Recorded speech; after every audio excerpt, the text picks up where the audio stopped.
I can't believe I ate that whole thing. You ate it, Ralph. I can't believe I ate that whole thing. No, Ralph. Oh, I can't believe I ate that whole thing. Now you're local on the 8s. Oh, hey! Yeah. Bad, baby, bad! Channel 8 at 5:30. Check it out, man. The question you gotta ask yourself is how badly do you want to see the greatest fucking rock and roll show on the fucking earth, right? You're talking couple passing around Johnson in the audience. You're talking about up in Detroit, Rock City, brother. Oh, what I'm gonna do to you.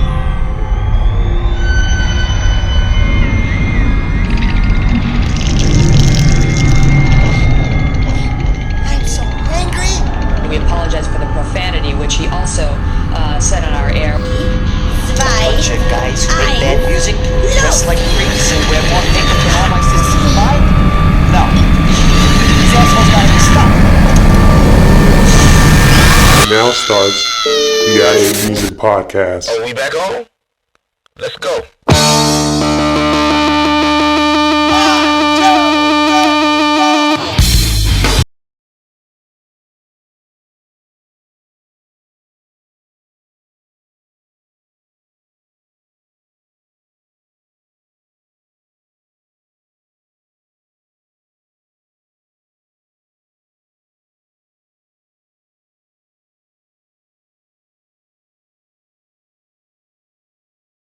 All right, ready? 1, 2, 3. All right, what's up, everybody? Welcome to the IA Music Podcast. Welcome back to the show.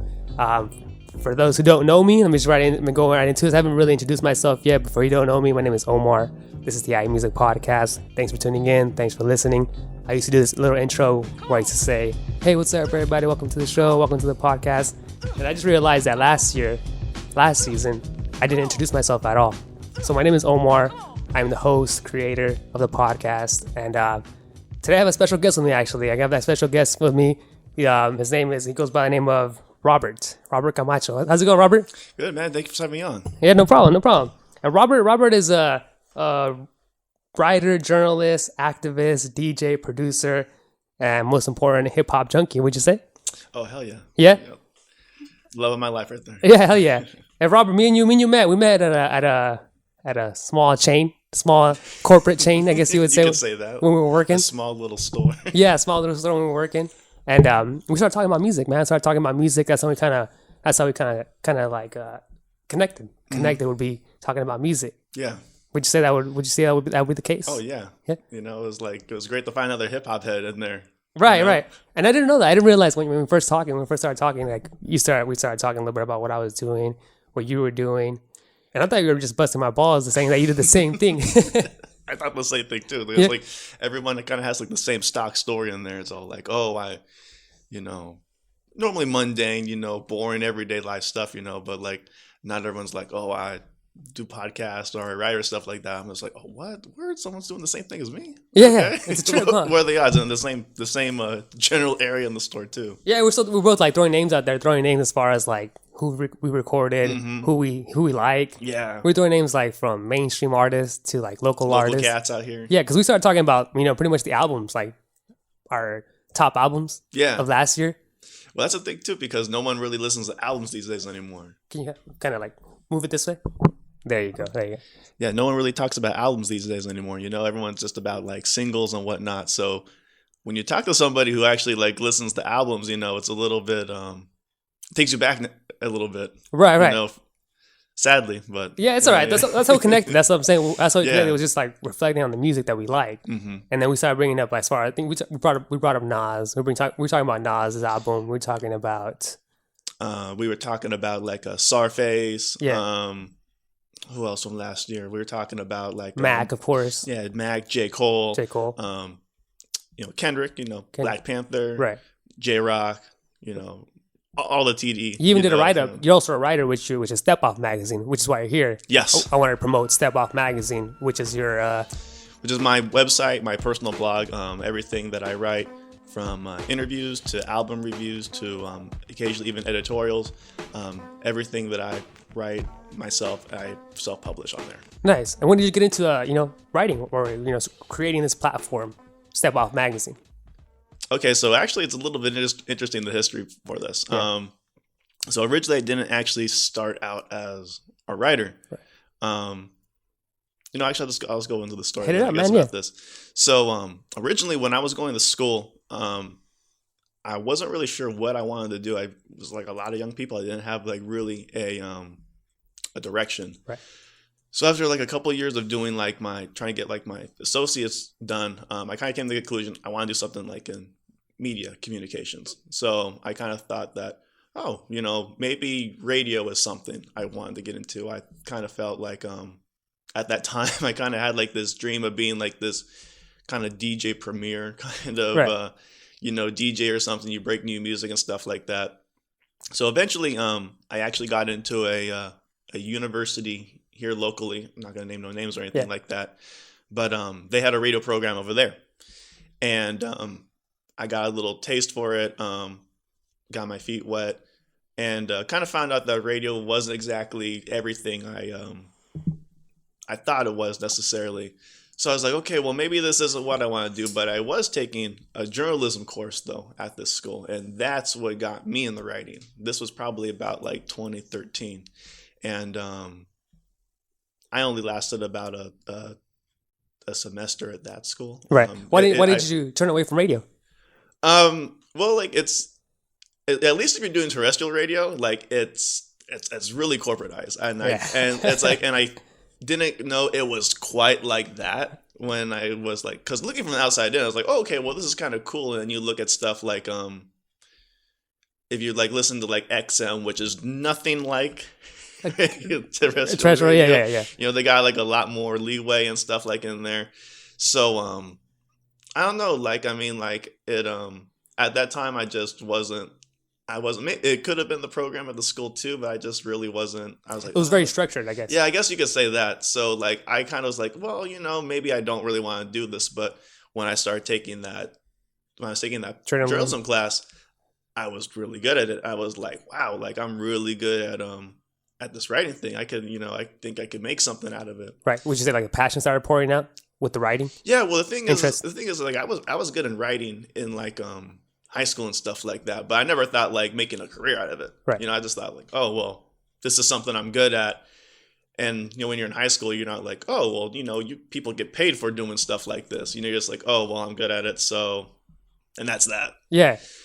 So anyway, I actually withdrew from this school because it just wasn't for me. Sometimes It doesn't work out like that. So, and eventually what I started doing is I looked into going to Arizona State, and I applied for the Cronkite School of Journalism over there. This was probably about several years later, and I got accepted, and I was doing my studies through that program, and all the while I'm going through this, a friend of mine, my friend Laura De La Torre, actually, she helped with the website. She actually did a lot of the coding for it, and she was the one that suggested making the blog and making the website, because at the time what I really was doing was I was essentially what they were long drawn out like either Facebook posts or like Instagram postings of like album reviews, right, or like my own personal takes on stuff. And the thing is, when you're on social media, for the most part, those got like there's like word limits, or right, or if you go on, people don't even finish it anyways, so like she was like, well, you know what? You do all this writing and stuff like this. Why don't you make a website so when you finally graduate from school, you have a collection of all your writings and you kind of have a portfolio? There you go. Because I was working at the time while I was going to school. So it wasn't something that was like geared towards the industry. It was just a regular 9-to-5 job. Right. It wasn't something that if I put down a resume would really be like, oh. But essentially, this is kind of like a resume. It is. Right. This, like, since 2016 when I first started it, it's been my entire body of work. And really what set the straw that broke the camel's back was in 2016 here in El Cajon, we had an incident here when the El Cajon PD shot and killed an unarmed black man named Alfred Alongo. Mm-hmm. And I extensively covered that protest that happened here in El Cajon, and the media was just really failing to report accurately the long back history of this officer, and just having years long problems, like horrible stuff like intimidation and and sexual harassment within the ECPD of other officers and stuff like that. So essentially so the media wasn't reporting. The media wasn't reporting this. They weren't kind of putting the two and two together, that this officer had a long history of problems and should have been fired. He was originally I think he was a sergeant, and then he got just demoted to an everyday beat cop, I believe. And that was during the pinnacle when that stuff was going on. Yeah, well, there was 2016. There was a lot of other high profile cases going, like Philando Castile, Terrence Crutcher, just a lot of things like this were happening. And you noticed that the media wasn't covering the exact what needs to be talked about. Yeah, well, the thing is that they weren't covering this the history of this officer properly, right? And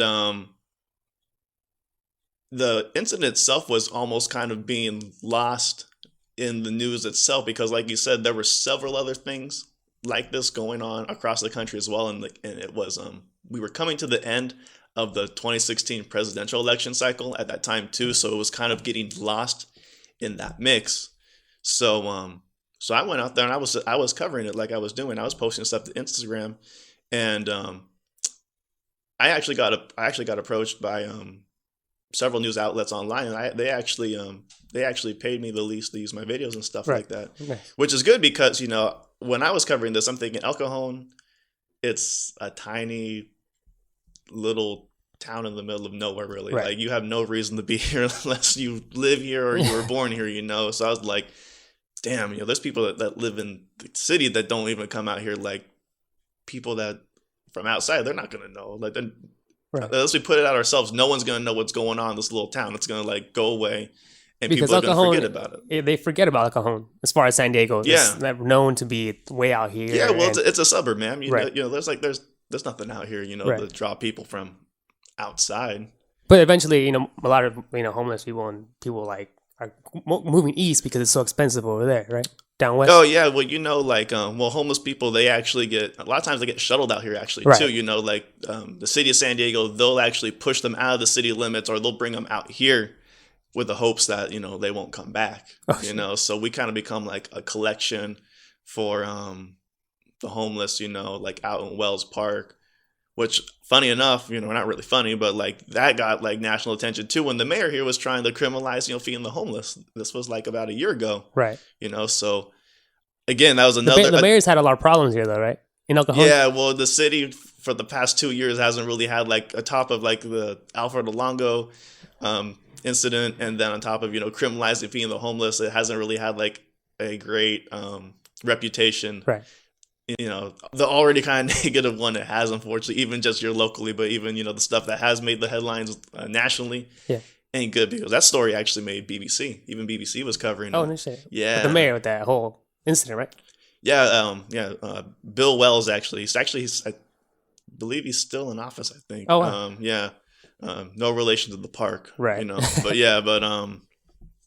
So anyways, back to your writing. So you read the editorial? Yeah. So anyways, the first article that I actually wrote for the website was my editorial about the whole incident. It was detailing the problems that were within the El Cajon PD, and really their failure to deal with this officer in a professional manner, which essentially would have been removing him from patrolling the streets, because he had a long history of abuse, against his own co-worker. So if that's what he's willing to do to his own fellow officers, what is he going to do to the Citizens. average citizenry? And ultimately we found out what someone like that's capable of, which is taking the life of an unarmed innocent person. Wow. And that's what made you want to start writing about it, right? Yes, that was my first article that I published, and that was the catalyst. That was me going from just posting random stuff to actually, okay, I need singular platform for me to put all my stuff. No more word counts or limits or anything like that. Just go wild. An open format, yeah. That's what Yeah. you're saying. So Go as long as you want, because I've noticed that some of your editorials are pretty long.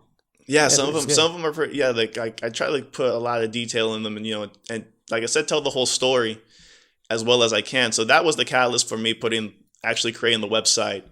Was that incident. So it's unfortunate that it was something tragic, but ultimately, I like to think that maybe something productive. Right. It's a lot of came factual, out of it. a lot of research goes into Yeah, it. especially for the editorials, I cite all my sources and whatnot. I try my best to make sure that I cross all my T's, dot my I's, because at the end of the day, you want to bring attention to stuff that's not really being focused on the media, because even in print media, a lot of times it's very short, concise little articles that don't necessarily get into like the nitty gritty of the issues. Right.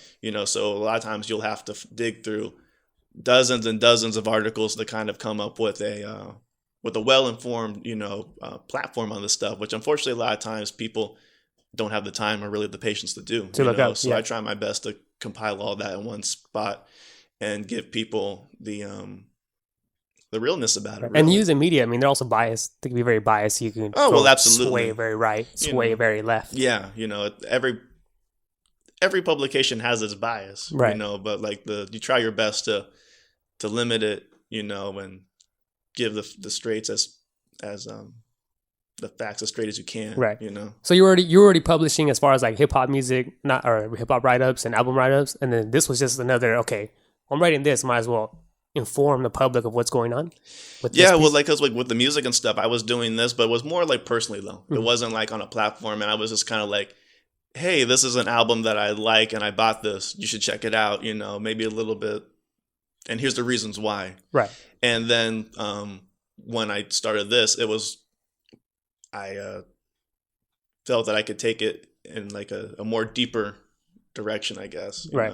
And this was just one more like extension, I guess, was doing this journalism of more serious topics as well. Right. And that's what caught my attention from you was like, hey, we're doing the same thing as far as, writing local artists, talking about, hip hop or whatever.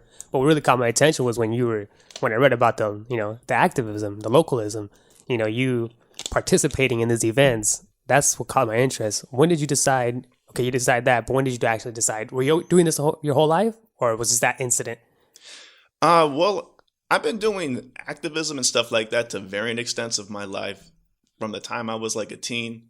I guess if you want to take it like way, way back, my first kind of step into doing something was probably like my freshman year of high school. That's when they were doing a lot of the school walkouts over like immigration reform.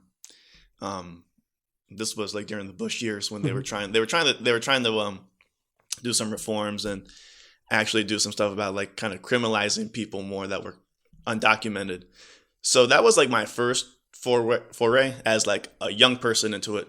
But I really started getting into it was probably after Trayvon, after the murder of Trayvon Martin. Mm-hmm. And it just kind of progressed from there.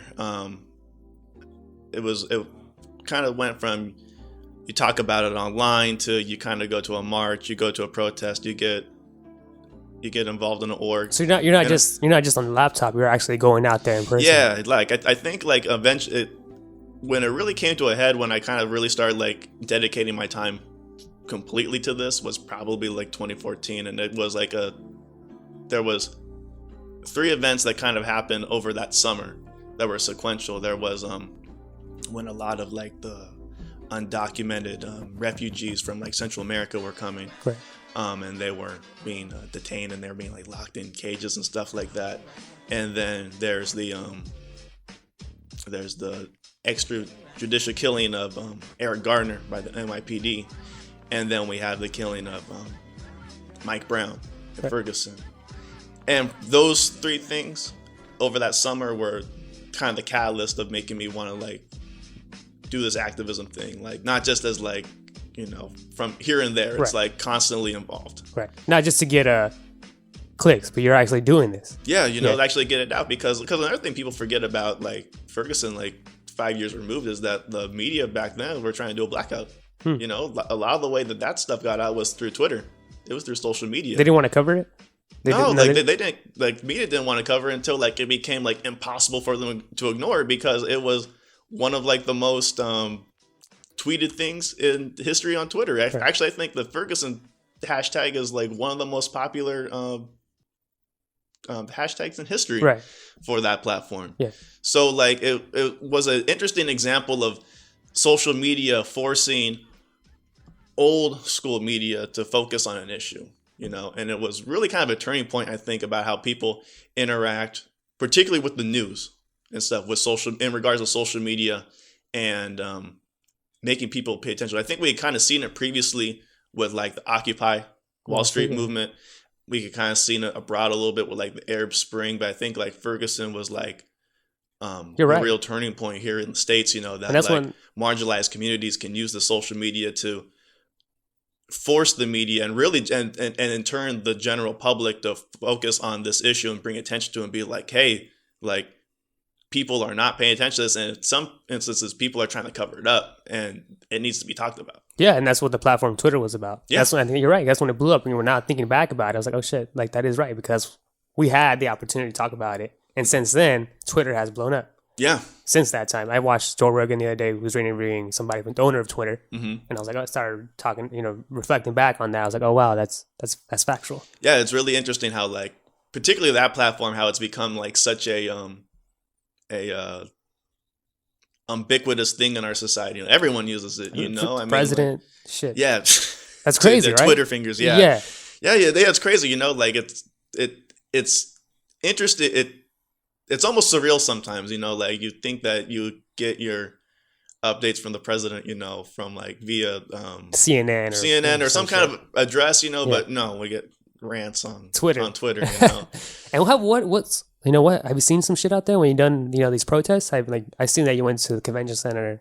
You've done a few things. Oh yeah. Like I mean, how much time you got? I got a bunch of time, man. Yeah. No worries. Yeah, like when they announced the verdict for the Mike Brown, it wasn't really a trial, and everyone went to trial, but when they announced that they weren't gonna indict the officer, Darren Wilson, there was protests nationwide, but there was one here too in San Diego, and we shut down the entire freeway. It was the 805 that we shut down, and we got to see the police response, from there. And since then, it's kind of gotten worse. Like you said, the convention center, when Trump was then campaigning to be elected, he came through here, and there was a militarized response from the police, and they actually ended up shooting like tear gas and pepper spraying people and stuff like that. Was the tension pretty high out there during that time? Actually, it was pretty calm at first when we were there. The real trouble began when the Trump supporters started coming out and the police were letting them wander into the protesters' area, because before they were keeping everybody just separate. And then once people started going out, they just started letting people go wherever. And then that's where the trouble kind of started, Because that was it was covered a little bit as far as some sites, as far as that time was such a whirlwind of coverage, because it was something different every single day. So, and his events have like such a propensity for violence that like it happening one time, might not catch everyone's attention, because there was stuff that happened in like Chicago too. Right. When he went there, I think there was everywhere. LA, everywhere that he goes, whether it was large crowds or you have like these singular little microaggressions within like the rallies, there was always something violent going on. I think like one of the more local things I've covered, aside from the militarized response of the Alfred Longo protest, was probably the Chicano Park protest. Oh, you were there too? Yeah, for both of those. Those happened in 2017 and 2018 respectively. But there was a group of white nationalists and just kind of far right wing provocateurs that have essentially made the park like their the target of their ire here locally. And, Why do you think Parque Logan has always been a target? well, Would you say that? Well, it's a target because, well, the park itself, I think, is a target because it's a sign of resistance. And and specifically like a resistance to encroachment from an outside force on the community, because the park itself is a result of resistance from being erased, because the whole reason that that park exists was when they built that freeway through there, it tore apart like the community. There was like thousands of people who lost their homes through eminent domain when they split the neighborhood in two. And then there was even more trouble when they did the bridge, the Coronado Bridge, and the community was demanding that the city would build a public park, and the city kept on saying, yeah, we'll get around to it. And after so long, the city went back on its word, and they were actually going to build a California Highway Patrol station where the park is now. Wow. And that was the straw that broke the camel's back. So then you have all the Brown Berets and Mecha and all the students and community who decided to occupy that space until the city eventually relented and they gave him the space for the park. Right. So I think that one reason why Chicano Park catches the ire of these people is not only is it like a very blatant, explicit, outward expression of Chicano pride, obviously from the murals and stuff Which you're very, very proud of. Yeah. I mean, like, yeah, I'm part of that community. Right. My family is from Logan. So it's a very rich tapestry of history, which is blazoned across that whole park, And another thing too is that like Chicano pride and history, it's a very overtly political philosophy, So when you get people, that don't like anything that's not like, the American, stereotype, they just demonize it as something. They try to other it. We try to go even harder. Oh, absolutely. No doubt, because we've been here before. Right. This ain't our first, rodeo, so to say. So I think that's why like it catches the attention of these people. And also like it's just an easy target, it's iconic. Yeah. This park is no history. It's history. It's a registered national landmark. Right. And people come from worldwide to see this. It's the largest collection of outdoor murals in the entire world. And it's all here in our city. So but the community came out, they protected the park. And they were able to keep it. Yeah.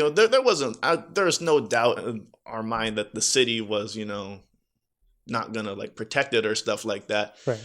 But it's just in the time that we live in, though, like these kind of people they're emboldened to come into majority Black and brown communities and harass people, and just create this air of hostility, because when they come in, the police come in, and the police are more likely to harm us than anybody else really there. Like when we were covering this, we weren't really worried about the white nationalists, so to say. We were worried about the response from the police, the law enforcement. Yeah, and they actually ended up arresting someone that wasn't even part of that whole protest. Right.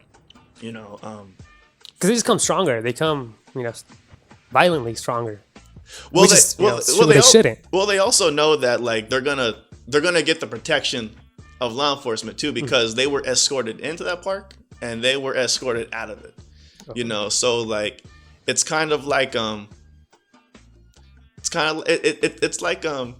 like children, it's like when you got the bully who picks on people but then goes and hides behind his big brother. I mean, they're cowards. Yes. They're gonna do cowardly stuff and act that way, but then when they're actually called on it, or confronted, then they go and hide behind the police. Right. But I think that these marches, though, like that just shows how strong the culture is, right? Yeah, I mean, like it's especially here in San Diego, like we have such a beautiful city, very diverse, and very, very active people in these communities. and people are gonna defend them. They're not gonna tolerate it. It's as people kind of say, like this ain't your grandmother's civil rights movement. Like people aren't just gonna take it anymore like they were 50 years ago. Not to say that people were just taking it; people were actively fighting back then and resisting.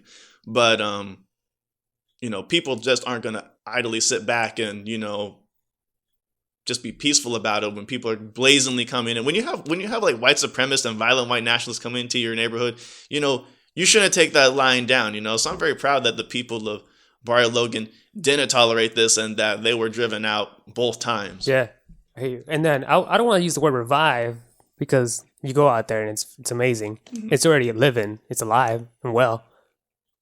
But are they trying to change things up still? I mean, as far as like, or trying to keep it the same? Park? As far as the whole area within that area, with having the events, the art walks, and all those stuff. So with Barrio Logan, like a lot of inner city communities, gentrification is always unfortunately a looming. I don't want to use a G word, but it's happening, right? I mean, people don't want to use it, but I mean, like it is what it is, you know. Like it's certainly going on. The hard part, of course, with that is balancing out with any kind of rejuvenation in a community. It's kind of balancing out how much, and then at the end of the day, who's the one controlling the wealth? Because like a lot of communities, Barrio Logan there's a lot of people are renters. They don't own the homes or they don't necessarily own the business. So the rent goes up. People can't afford. They got to move out somewhere else that's more trendy. Somebody else from outside the community comes in, sets up shop. That money ultimately leaves the community, doesn't go back in, doesn't go to the ladies selling flowers out there or the panderia down the street or anything like that. It goes outside. So there's a lot of growth. I think especially like artistically, like the galleries and stuff, a lot of people have platforms and stuff to Por Vida. Yeah, Por Vida, La Bodega, Chicano Art Gallery, right. Beatbox Records, right. There's a lot of really beautiful, cool stuff going on down there. But also, like right down the street, there's like $1 million condos, and then there's people sleeping under the overpass, so like I guess there's nothing more quite American than that image in your mind right there. But yeah,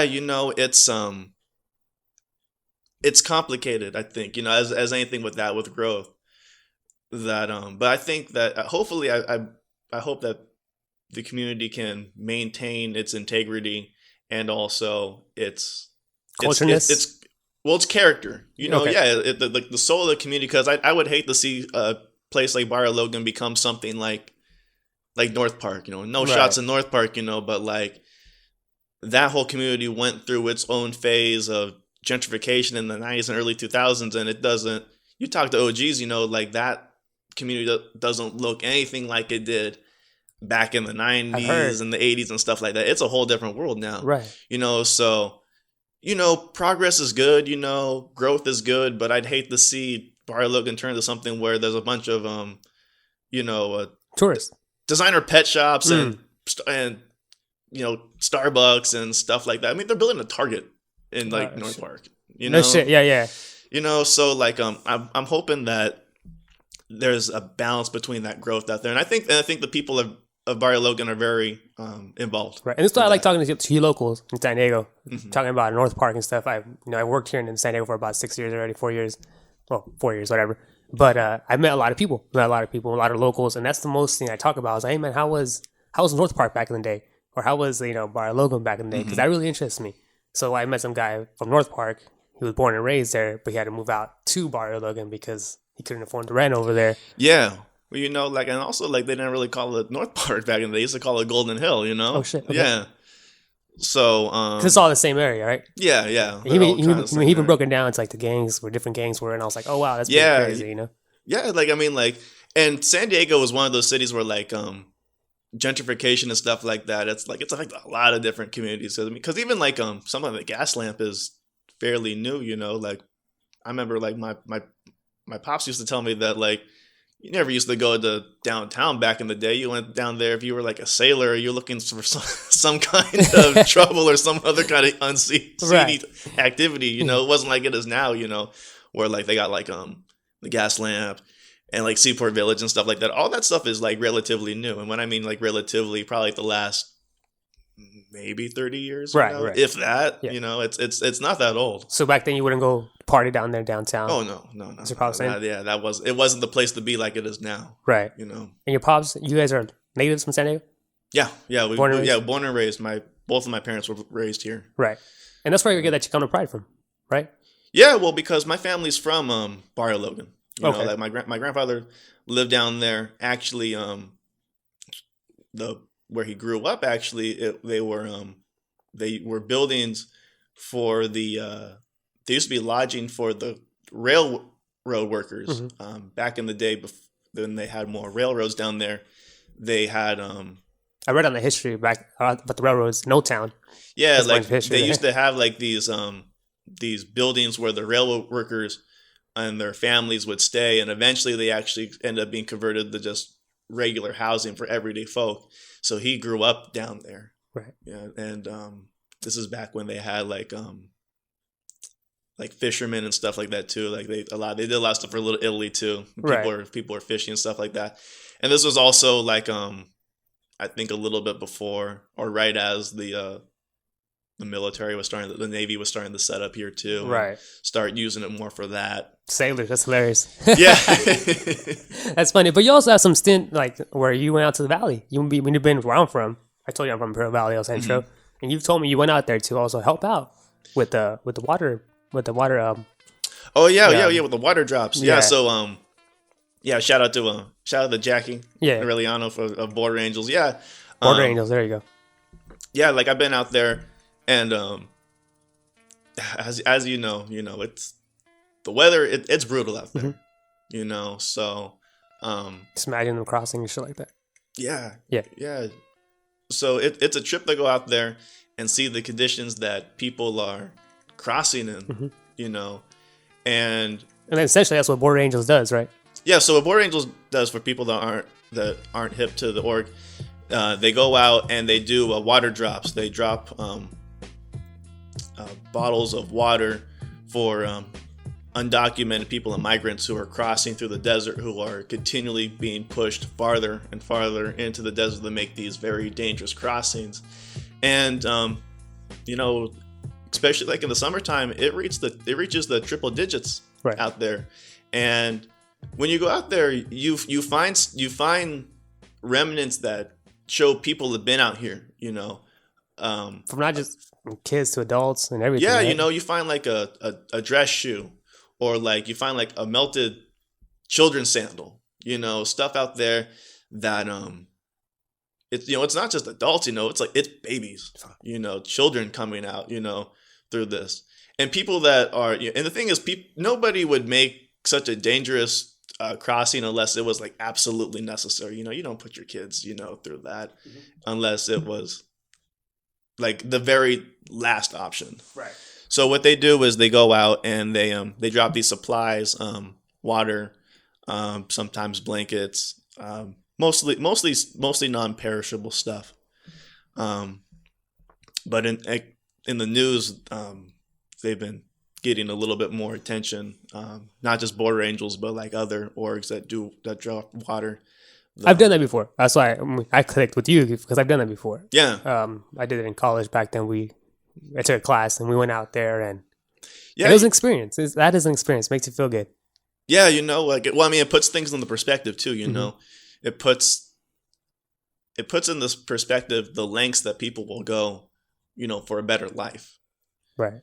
And the fact that, and it kind of shows, like, it shows the extent of the beauty of humanity that people are capable of, but also the inhumanity that we're doing something like, because they're trying to criminalize these water drops, people, Right. like they're trying to get them like on these BS charges of trespassing, like on federal property and stuff like that. And they dump out the water. Yeah, they dump it out, they cut it, they actively go out there to harass people doing these water drop missions. But But it's all legal, right?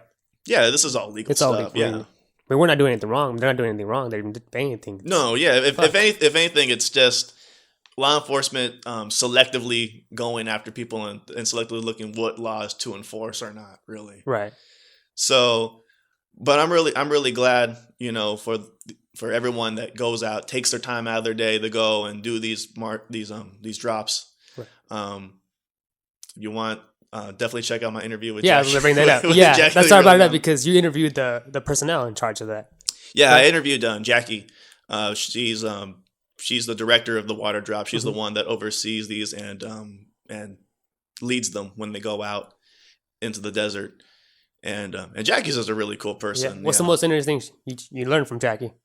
The most interesting thing that I learned was all the work they do with deported veterans, because there's undocumented people that they served in the armed forces. They went all the way across the world, did multiple tours in combat zones, and then they come back only to be deported and really shunned, by the country that they served for.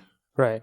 So and these are people that they're living in TJ because they're trying to get their papers straight or stuff and to come back, but the system is just so ass backwards and just so slow, that it could be 10 years before they get all that fixed. The approval. Yeah, to the get over approval here. to come back over here. Legally. Legally. Yeah. So it was interesting to hear her tell the stories of like these undocumented veterans that have just been completely shunned. Mhm. It was awful. Right. And that was a podcast episode? Yeah, that was a podcast episode. That was called People Don't Know What's Going On in the Desert. Right. And she kind of broke it down. She broke down everything that the org does, her own experiences going out there doing the wire drops, even some contemporary commentary on the current political atmosphere of the country. What's going on? Yeah, we talked about that. The militarization of the border, especially now. Like we recorded that episode back in May of 2018. And we talked about the militarization of the border, and unfortunately, that's only become even more Worse? relative. Yeah. Right now. Yeah. Especially now with how because now we have a quote unquote national emergency at the border. Right. So since all this has been going on, that episode just plays back in my head, and I've seen all the stuff that we talked about happening or possibly happening at the border is now reality. It's not like a what if anymore. Like, it's going on. Right. They're putting barbed wire on the fences. You have militarized, border patrol agents and police out there and stuff like that. And it's all reflecting what you guys interviewed. yeah, What you guys talked about.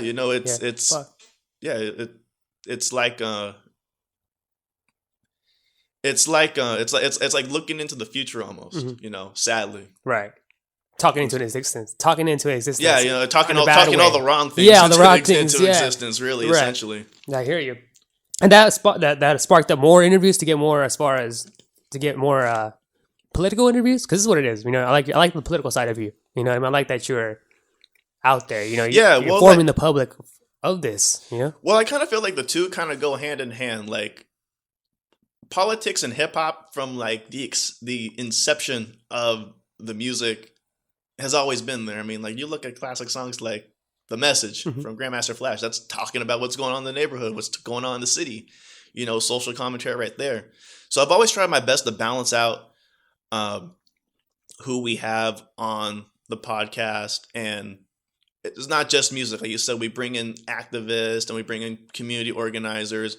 Our latest guest that we had was Katie Stiegel. She's a student journalist at the Sun, which is the student newspaper for Southwestern College, and she was the one who broke the whole story about the officer who made the arrest. Actually, at the Chicano Park protest we're talking about. Right.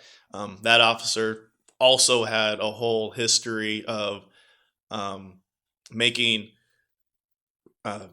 racist statements on social media and just very antagonistic towards the community. And she caught a lot of flack for that story, actually. Yeah, for publishing everything about the officer, because they broke that. No one else was talking about that. And so much that they actually got a call from the San Diego PD to the school about it. Wow. Yeah, they were trying to intimidate him. You can hear about that all in the interview. But they can't do anything, right? No.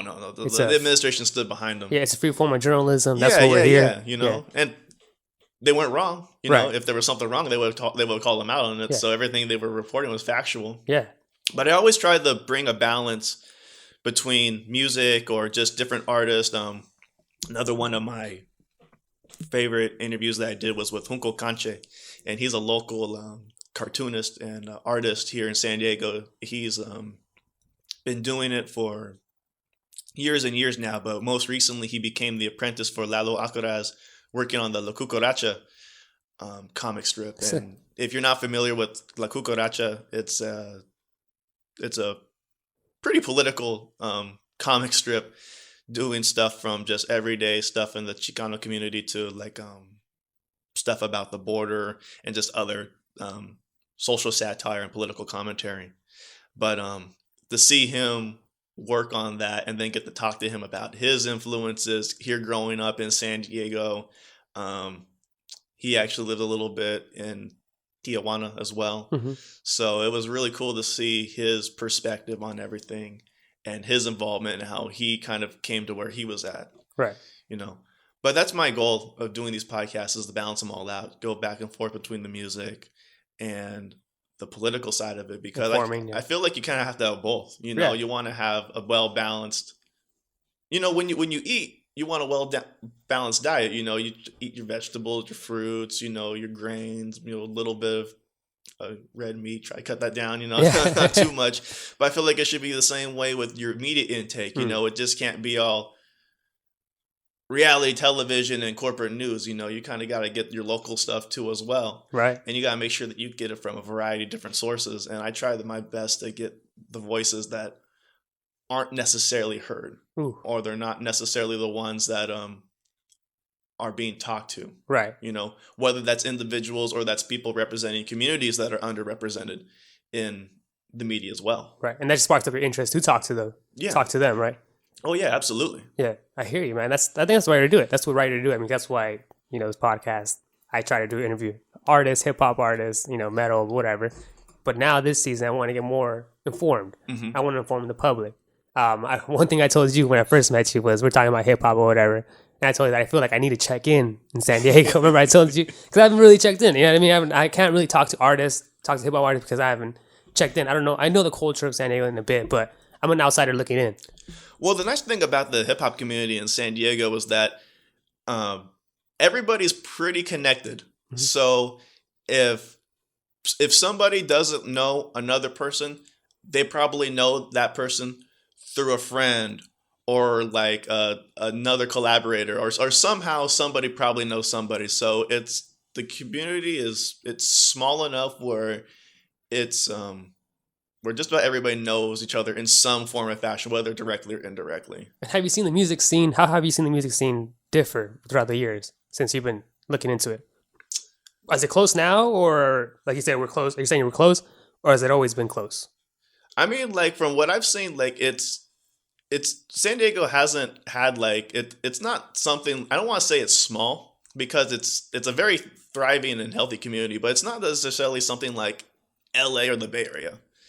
Everyone kind of does like their own thing. I don't want to say there's not like a San Diego sound per se, and everybody does their own respective kind of brand of music. You got like your gangster stuff, you have your woke or socially conscious music, you have like people who are more battle rappers and stuff like that, and then you just kind of people in between who are just doing their own thing.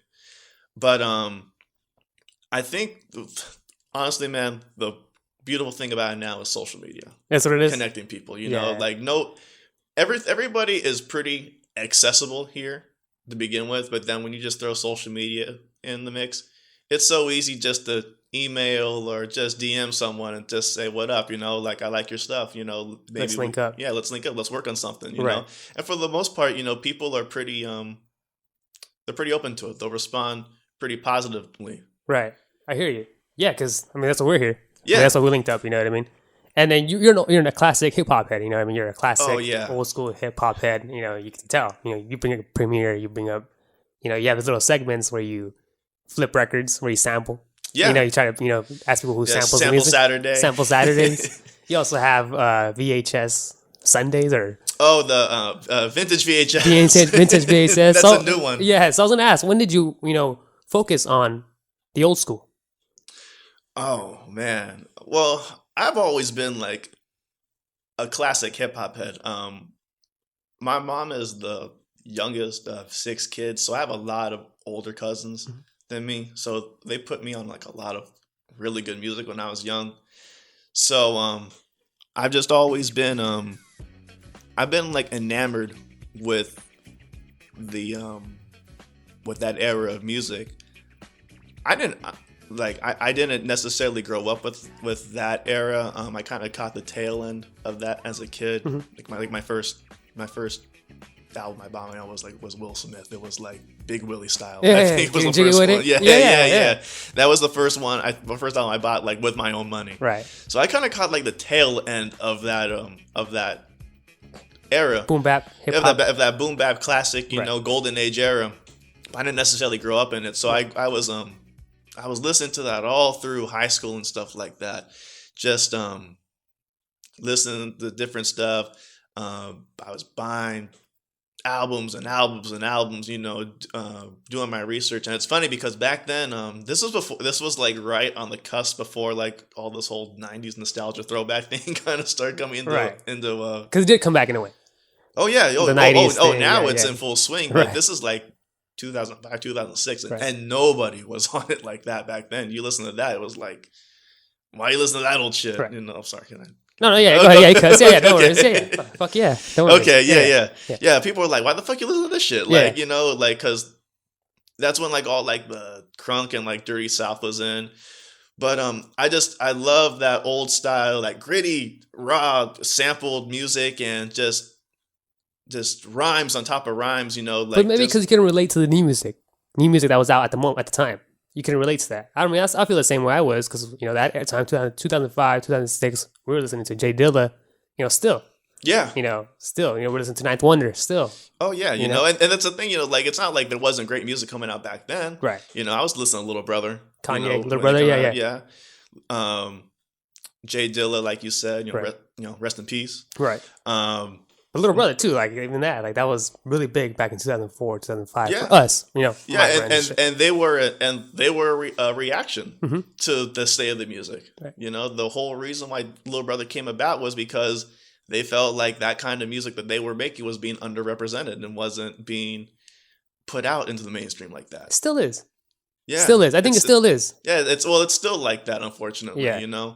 It's a little bit better now. I feel like at least as far as mainstream stuff goes, younger people have a little bit better selection these days to pull from. You got like your J. Cole's, your Kendricks, and your Donald Glovers and Chance the Rappers and stuff like that. I feel like it's a little bit. It's still not to the best. No, but it could possibly be. because we still got the the mumble rappers. We still have the mumble rappers.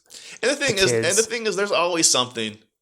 Because that Soldier Boy out there that's whack artists aren't something new to this genre. Like now, like this era is unique. There's always been whack rappers out there. You had Soldier Boy back then. Back in the 90s, there was Vanilla Ice and MC Hammer.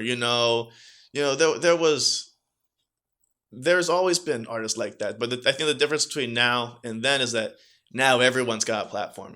Right. And there's not necessarily as many gatekeepers, for better or for worse, now, because like back then, you didn't get a platform unless you can prove yourself. And that's the thing. People don't have to prove themselves anymore, I feel like, in the music. With social media, we have different platforms where you could listen to. You don't have to tune in. You have to tune out from there. You can tune another one. Yeah.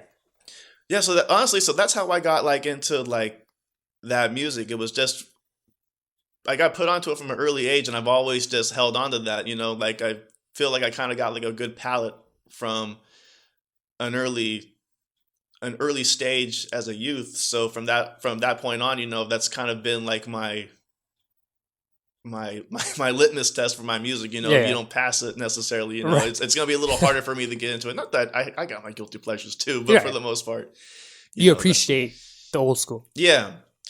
That it makes you appreciate the new stuff. You know, like the Kendricks, the J. Coles. Yeah, well, because, and honestly, you know, when you look into like the bigger artists these days, you know, the biggest ones are the ones that do appreciate the music. You know, J. Cole, Kendrick Lamar, even Drake to a certain extent. You know, he had DJ Premier on his last album doing production. You know, so all these artists, you know, they pay homage to the people who came before them, because the thing is, like, hip hop is the only genre where like we regularly take a shit on like our pioneers. You know, we don't put them up in the same esteem as like other genres do, because if you go in the rock crowds, you know, they don't talk shit about Ozzy Osbourne or Robert Plant or Led Zeppelin. Yeah, you know, they hold those guys up like gods. You know, and like rightfully so. You know, they're the ones that laid the foundation for that respective genre. Right. But we're the only genre where like people will talk shit about like Ice-T or Tupac. Yeah. Like I never heard of Tupac or stuff like that. Right. We're the only genre that just regularly disrespects our pioneers, you know, which is unfortunate. Right. You know, I think that might come partially because it's such a competitive. There you go. Every rapper thinks they're the king. Yeah, you know, and that's kind of been part of the genre since it began too. You know, it's battle rapping. Yeah, battle rapping. You know, trying to show like superiority on the mic and stuff like that. But you know, hopefully, as we're seeing, I think people as the genre kind of comes into its own and matures, it seems like people are kind of holding the pioneers in higher esteem now. You know, and they're cherishing that history. They're not just casting it aside. And it's the longest, you know, genre ever. Hip hop so far, besides jazz, and you know what I mean.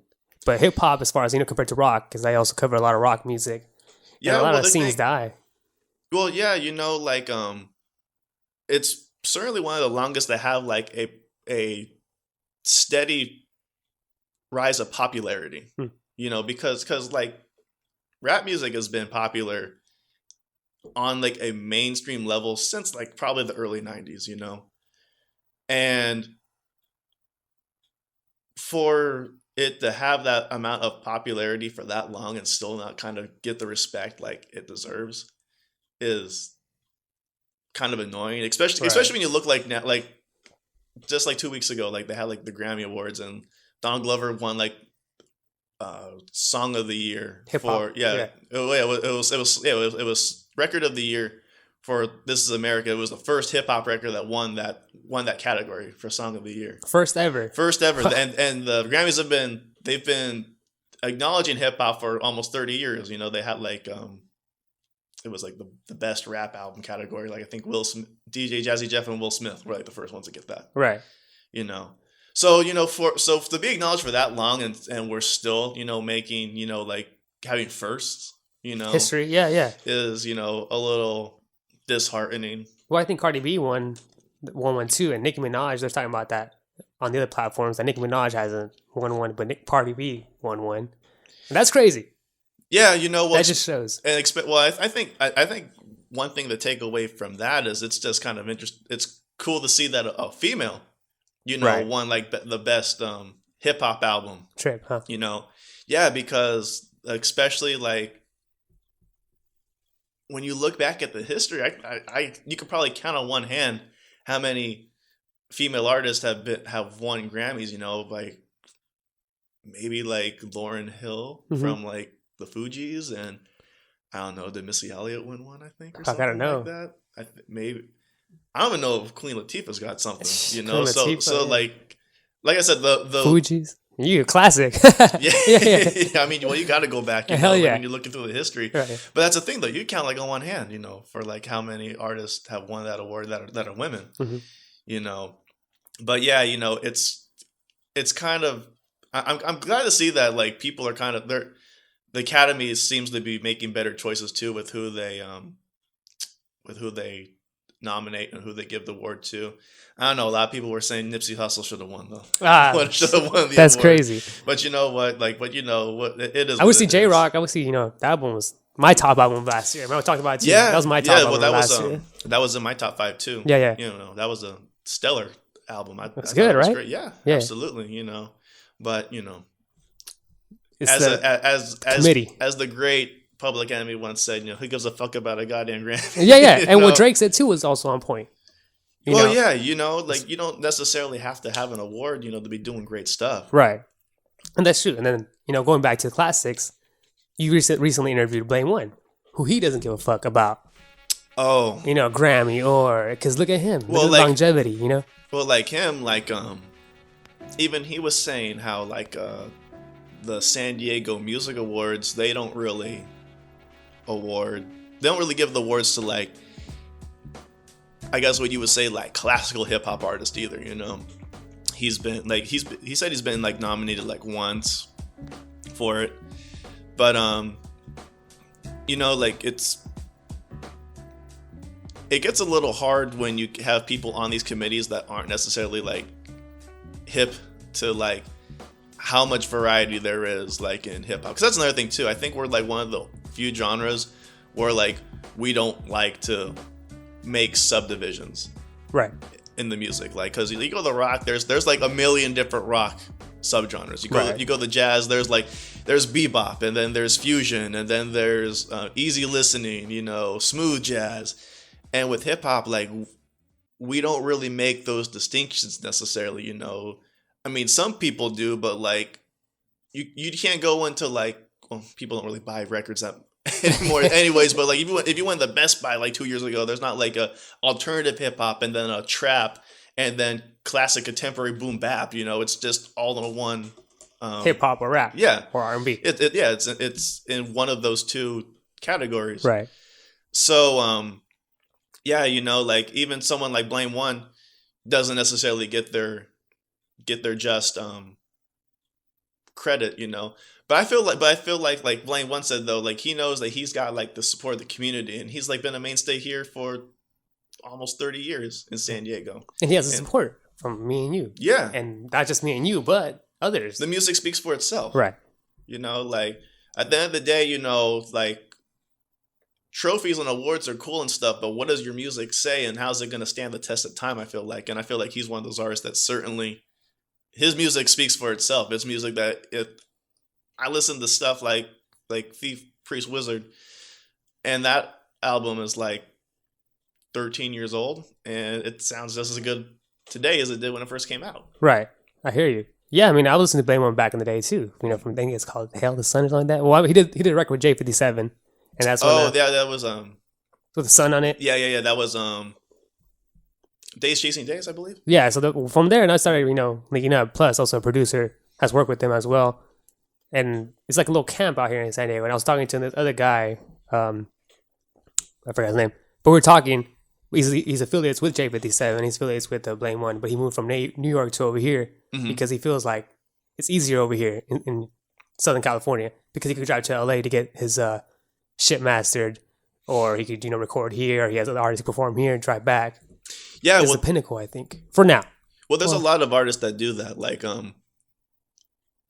There's a saying here in San Diego that you gotta move from San Diego to LA to make it as a San Diego rapper as far as mainstream kind of stuff goes. Right. But there's a lot of cross pollination between the two cities, especially since we're so close to one another. Yeah.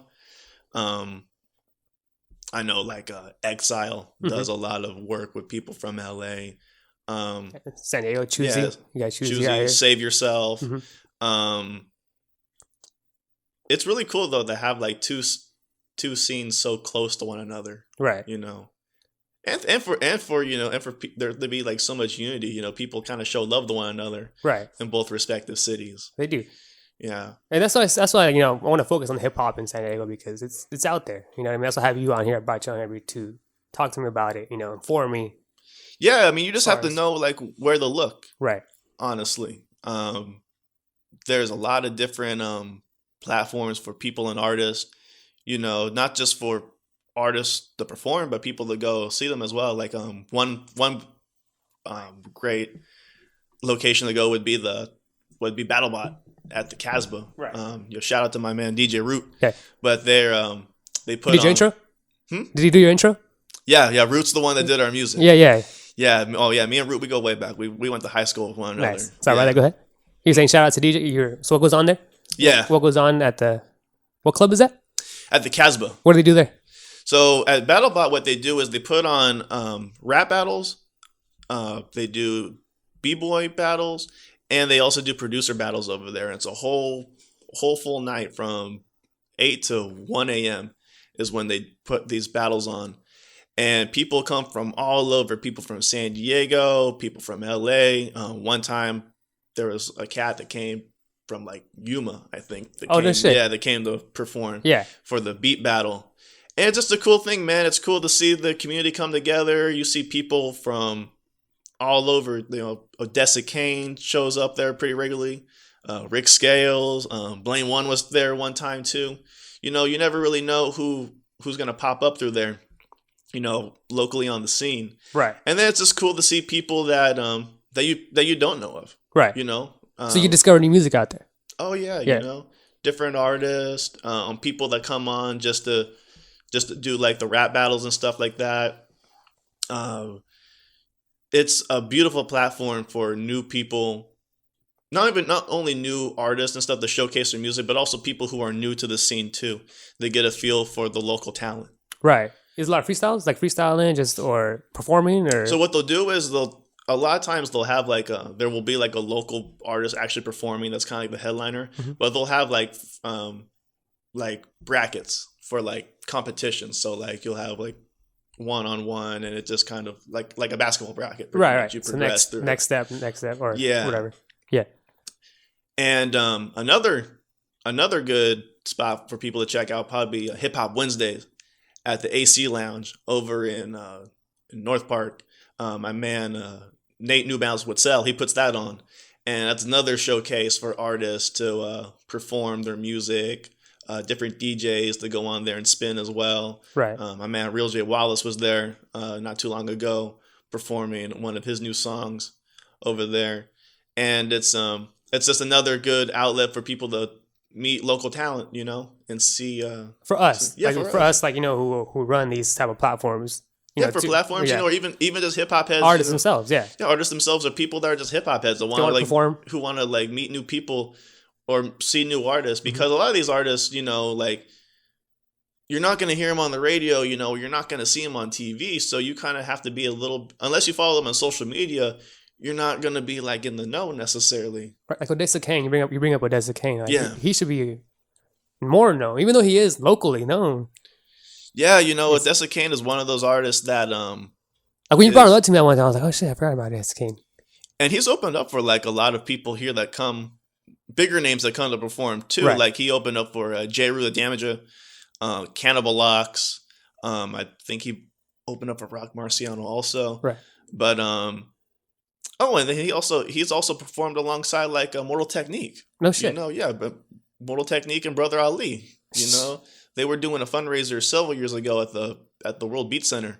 It was for the typhoon that hit the Philippines. Right. And Odessa Kane, he's a Filipino ancestry, so he and I believe Cut and Candy, they helped orchestrate that concert that was raising money to send to the people that were affected by it. Right. You know, so that's another cool thing about him too, is that he's very involved with the community. You know, kind of bring the politics back into it. You know, he talks a lot about social commentary and stuff in his music, and you know, he's definitely got something to say. He's performed at like the May Day marches, other like workers marches, like for raising the minimum wage. He's performed there too. Really cool cat, really great guy.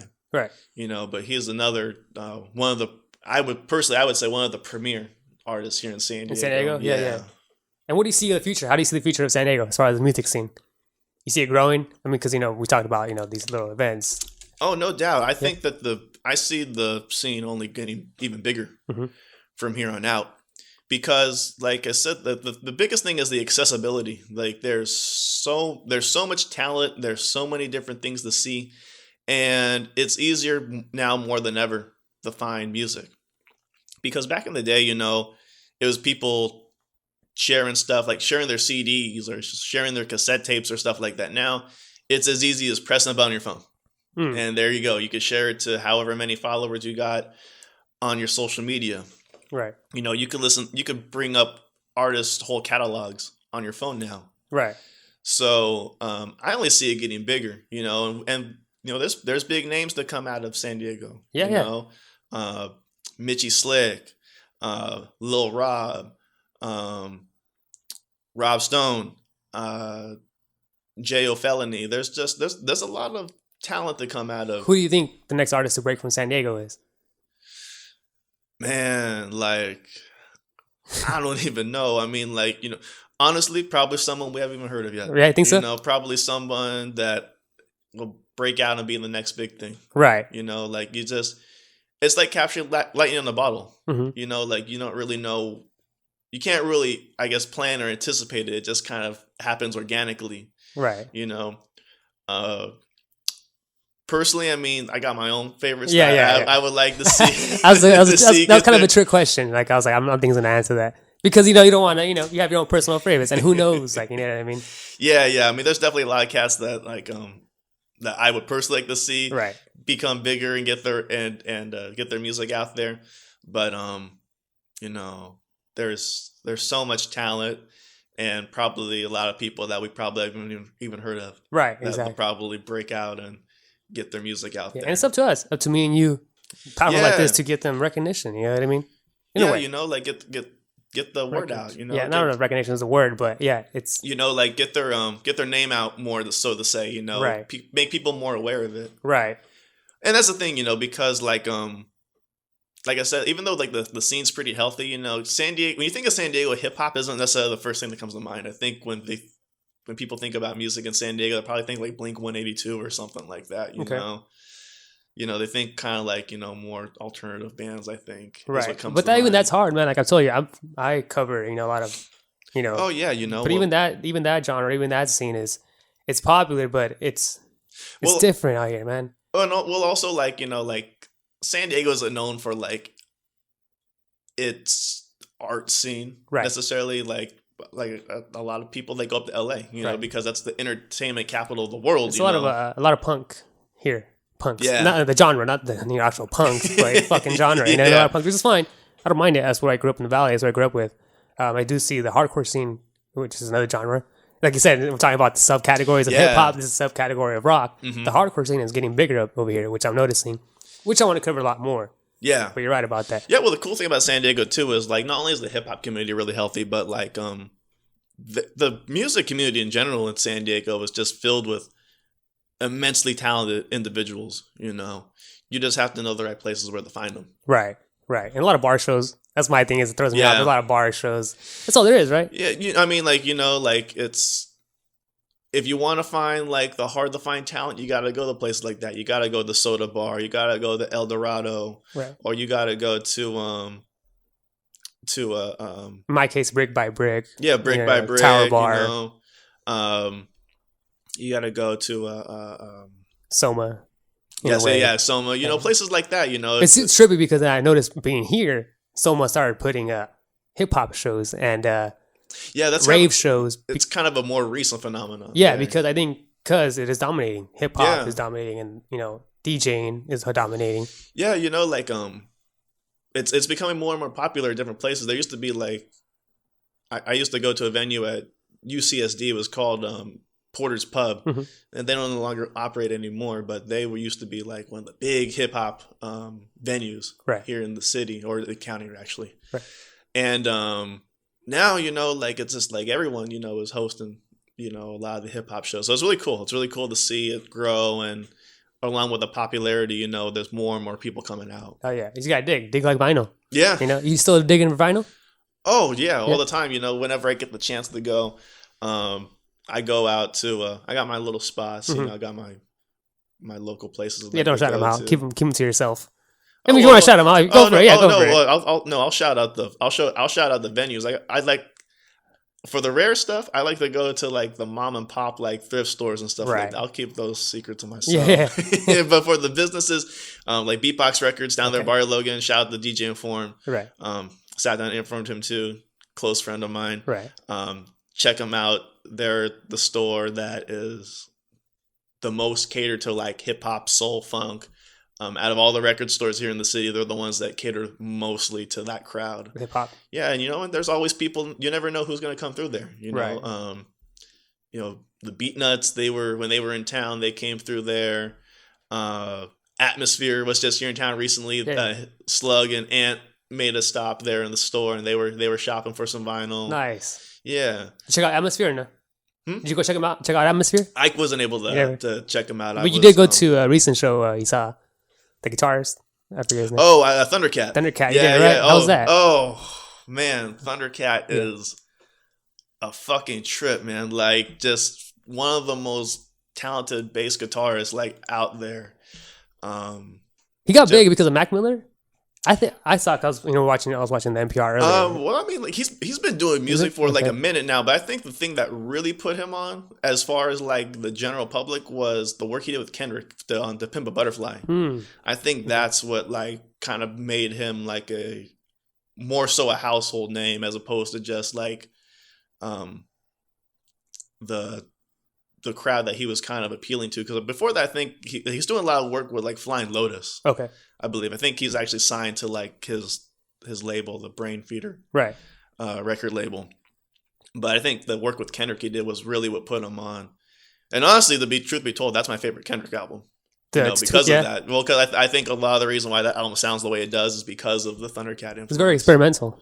Yeah. In that album, I think. Because he does a lot of it's a lot of stuff that you don't kind of hear in hip hop music these days, Like you said, like a lot, like Kendrick already kind of puts a lot of like interesting ideas in his music, and then you put like an artist like Thundercat in holding the reins, as far as the musical direction, you're just bound for great stuff. You know? I still listen to Good Kid, Mad City. I always put that on. Yeah, for sure. I put that one on. I mean, I love concept albums. You and me both, man. That album, like. I don't like to throw around the word classic, really, but like I think that's probably going to go down as like probably a modern day classic as far as this. I mean, it's up there with the Chronic. Goes. It's up there with the West Coast. It's up there with the Chronic. It's up there with the Doggy Style. It's up there with All Eyes on Me. All Eyes on Me. It's up there. Oh yeah, for sure. I think that album has definitely cemented its place in hip hop. But To Pimp a Butterfly, it just shows you how much he can expand. Well, it definitely goes to show that like he's willing to take new direction, right? Like go in new directions, right? And take risks and stuff like that. Yeah. Because that's not really a commercial album. It's not, right? No, I mean, because like there was like I want to say there was probably like one single that there were multiple singles, but there was one that got a lot of play, and that was All Right. Okay. But like you didn't really have like a Swimming Pools or like a Poetic Justice or like what was the other one? What was Bitch Don't Kill My Vibe? You didn't have songs like that on To Pimp a Butterfly that were getting a lot of radio play like the ones off the previous record. Okay. But that's not a bad thing though. Like I prefer that album more actually than to Good Kid, Mad City because of the concepts and the musicality of it all. And it happens. I mean, I haven't heard Life of Pablo. Oh, I haven't heard that album. We talked about it when we were working. I was like, I haven't heard Life of Pablo.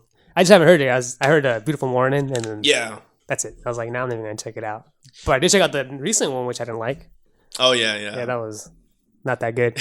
But Nas one, I like the Nas record, and J Rock talking about concept albums. J Rock, I feel like that album was a concept album. Yeah, I mean, like, in a way. People don't really do concept albums that much in hip hop these days. I think a good one to check out for all you listeners out there, if you want some new stuff, definitely check out PTSD from Pharoah Monch. That's a really dope concept record. Pharoah Monch, if you don't know him, he's the one that did Simon Says, part of the group Organized Confusion. That's a dope record. anything from Master Ace. It's a dope concept record. So Disposable Arts, Long Hot Summer, Son of Yvonne, A Brooklyn Story, which is his most recent record with Marco Polo. All those are stellar concept Marco albums. Polo, as a Marco producer. Polo, Yeah. all the way through. Damn, It's a dude. joint album between the two of them. You know, you dig, man. Like, you know, your hip hop. Like, you bring up Marco Polo. I haven't heard that name in a long time. I was like, oh shit. Yeah, the thanks, producer. man. How's he doing? I Like, mean, you know, like, you know, he's like hit up on the phone. Yeah. I mean, like that. I mean, he's making music, you Yeah, know, yeah. like all the time. Like, if I hear his stuff, like Premier plays his stuff on his show all the time, you know. Okay. So, but like that record was actually one of my top 5 records. Oh, of nice. last year. Yeah. So you listen to a lot Brooklyn of satellite radio? Because of Premiere, I'm guessing? Story. Premier? Yeah. Like, well, I mean, like Rap is out of control, too. Rap is out of control with Eclipse. Yeah. Static Selector's got his own show on Shade Right. 45 as well. I mean, like that's the thing. Shady 45. You discovered some music on there. Well, I kind of feel if you want to hear new music on the radio these days, you kind of have to go to satellite almost because like no shots to terrestrial radio. It is what it is, but like so many of these radio stations they're owned by big companies, so that's why people go like, well, I could go from LA to New York to Atlanta, and I hear the same thing. Well, it's because they're owned by the same company. It's kind of like if you go to McDonald's, why you could get a Big Mac whether you're in Houston or Florida Right. or Virginia, you know. So like, and also like if you want to hear like the kind of hip hop that we like, then you gotta go to satellite, you Straight know, up, or I stuff agree. like that, or online. I agree. I work for radio, and I agree. I agree with that. Like, I mean, I totally agree with you. I don't even listen to the radio station. I just talk radio. I like talk radio. Yeah, talk I like radio. news radio. Oh, well, talk well, radio. yeah, that's different. Look at than- this podcast. like this. But yeah, like 91. I don't want to give the name out, but yeah, you know, I totally hear you, man. Like, it's fucking. I used to have satellite radio. I still do, actually. I just haven't paid it, but I listen to satellite radio in my truck. That's how I got into podcasting, you know, into this, because there was a lot of other shows on satellite that I was like, oh, Well, then- shit. Well, the nice part is because you get to hear them talk Right. like this, because like Premier does like on headquarters, like he talks to like all the Fucking different. on Sundays or something? It used to be on Fridays. Yeah. I think it's on Tuesdays Okay. now. I think Rap is out of control. On Still Sundays. on Sundays. Yeah, I think about believe. that one in Tony Toka. Yeah. On Sundays. Yeah, Yeah, because they he all plays a got- lot of shit. They all got their different days. The nice part about Soul those, Assassins. yeah, the yeah. nice part about those is that they're all mixed live too. Right. So like no one show is gonna be like exactly the same, Right. and they're always breaking new music. So it's the playlist is for sure gonna be different than it was the week before. Right.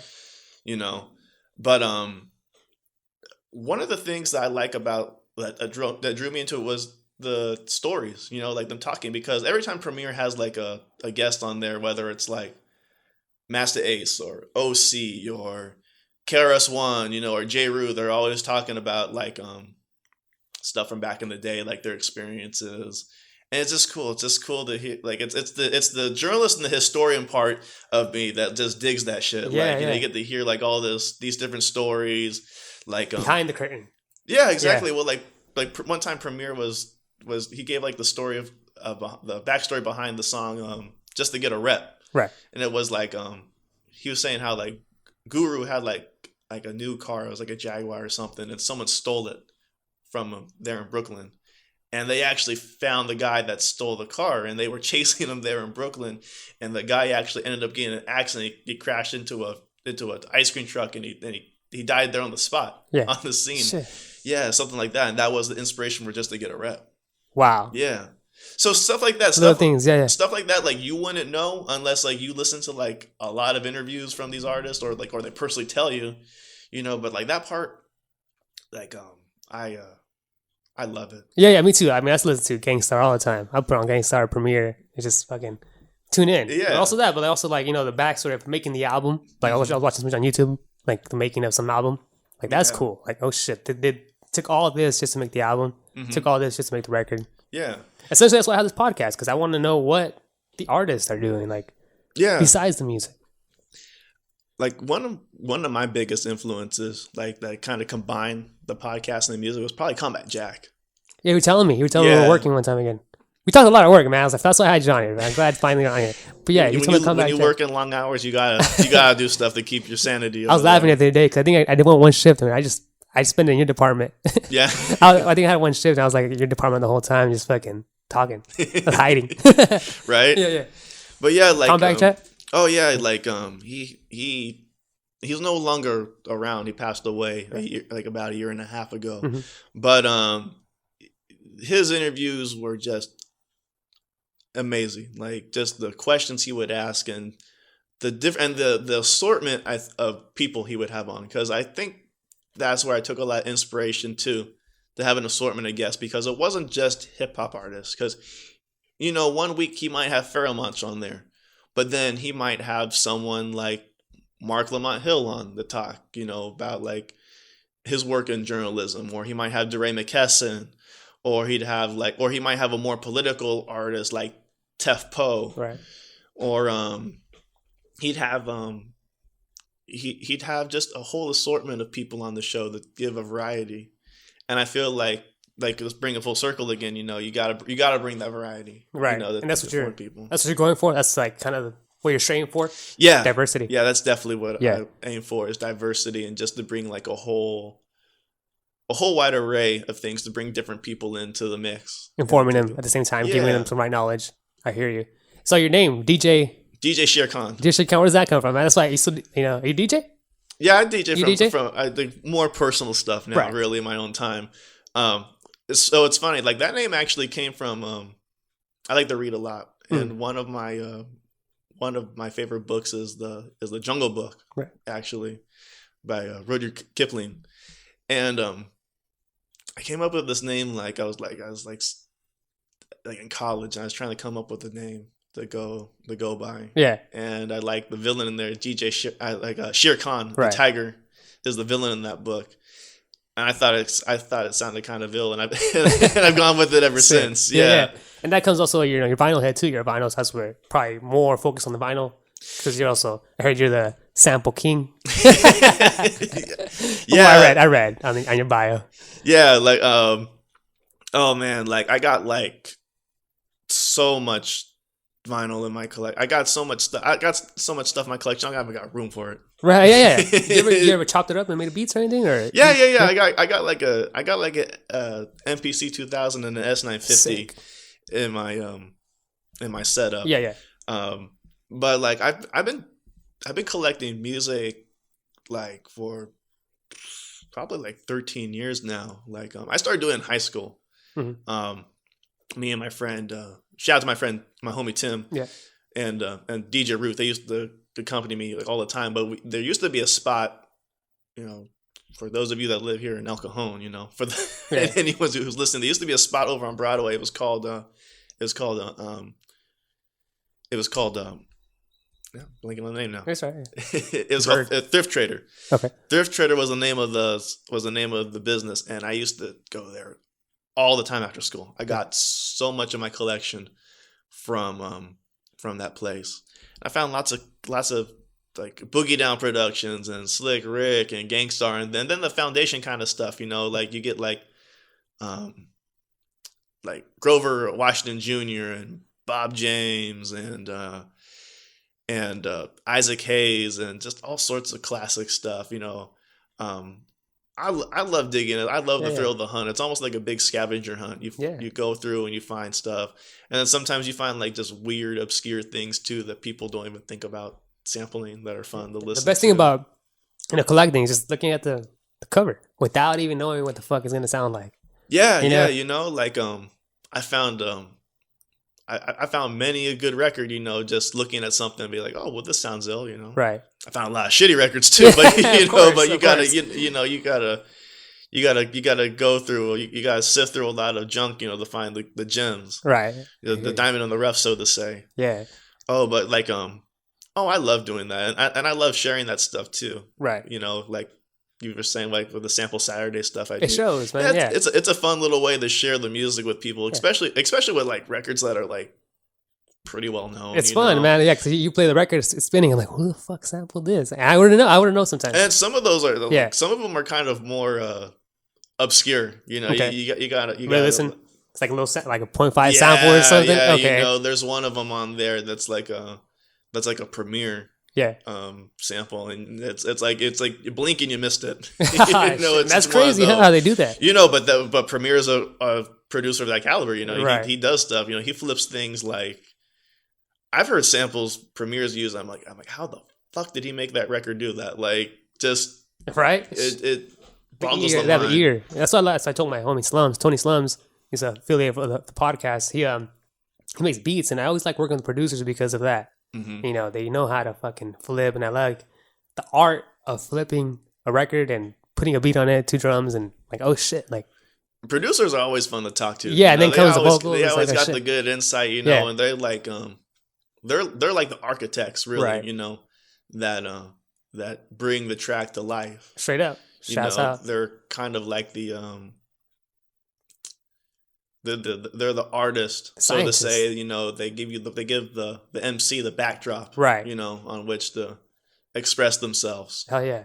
Yeah. What's next for Step Off Magazine? What do you got going on this season or this month or this year? So this year, like, we're really trying to step up, like, the podcast aspect of the website. Right. Before we were doing a lot of written interviews with artists and stuff, and just to be frank, it just takes too long. It does, right? It does. It's man. just too tedious. I hear you. You know, like it's just me Mhm. working on the stuff, so I got to go out and do the interview, and I'm recording it on whatever I got, like my phone or stuff, and I got to go back and listen to it and Break it down. you know, transcribe it, you know, edit it out, you Right. know, make, you know, what stuff doesn't really apply. So it's just easier just to do. Not necessarily easier, but it's people like to hear like the artist in their own words, you know, Yeah. like straight from their mouth. Yeah. So I'm really trying to focus on the The audio. on the audio part, the podcasting Perfect. aspect of it. We're gonna have Tall Can, a local rapper here in San Diego, on our next show. Perfect. So be on the lookout for that. When's that dropping? You don't know? Pretty soon. When is that going to drop? We're gonna try and drop that next week. All right. So Yeah. if this one drops before then, go ahead and check that one out. Yeah. You can also check off your stuff at stepoffmagazine.com. Yeah, stepoffmagazine.com. First thing that comes up, everything. Yeah, Google Step Off Magazine. That's where you're Step out. Off Magazine. Also, you can follow us on Twitter and Instagram. Same thing at Step Off Magazine. No exclamation mark, right? No, not in the social media handles. Right. And what's your social handle? Mine is at Djsherekhan for both. You might want to spell Sherkhan for that. That's Sherekhan, Djsherekhan, and that's for everything. That's for Twitter, Tumblr, Instagram, all that. Nice. Well, I'm happy you stopped by, man. I'm really glad you stopped by. It was Yeah. fucking awesome. Like, Absolutely, man. Thanks for having me on. you yeah, know? yeah. I don't think it's the last time. I'm gonna follow up with you and then talk about more local hip hop. You know what I mean? Oh, absolutely. I'm looking forward to it, man. All right, Robert. Thanks for thanks stopping for by. having me, man. Peace out, man.